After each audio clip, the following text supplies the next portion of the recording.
Then the Knicks have looked great in the first half of the season, but we know nothing matters until the end of the season. Where do you think this team is headed for the second half of the year? Yeah, I mean, they've been living a charmed life up until this point, right, Chris? I mean, sitting here with home court advantage in the Eastern Conference playoffs, nobody would have seen that in a million years. But, you know, you look at the way this Eastern Conference is kind of slotted right now, it's very top-heavy. I don't think anybody's going to sit here and say that the Knicks are in the same category of the Brooklyns, the Milwaukees, the Philadelphias.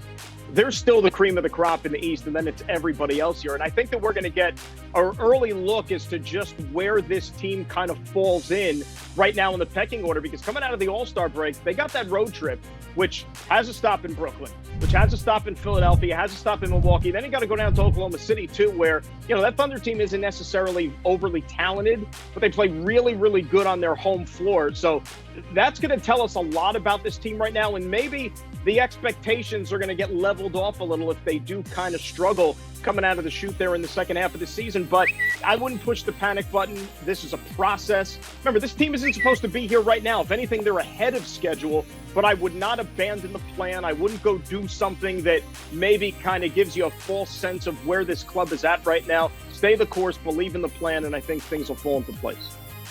Dan just hit us with the trust the process. Is that Dan That's it. over there? That's it. Yeah, for me, Dan, I go to the idea they're playing so well on defense. I think it's only natural for there to be some kind of a slide there because they've been over their head just playing incredibly well on defense. I think opponents are going to start to hit more threes eventually over the course of the second half. So to me, it's what do they do on offense? What are you doing at the trade deadline to fortify your offense? To kind of balance things out, and to me that's where this season is going to, you make or break the season with regards to what you can do in the playoffs. If you can make the playoffs, I think it's based on, can you get a shooter, can you get something at the deadline to help you out?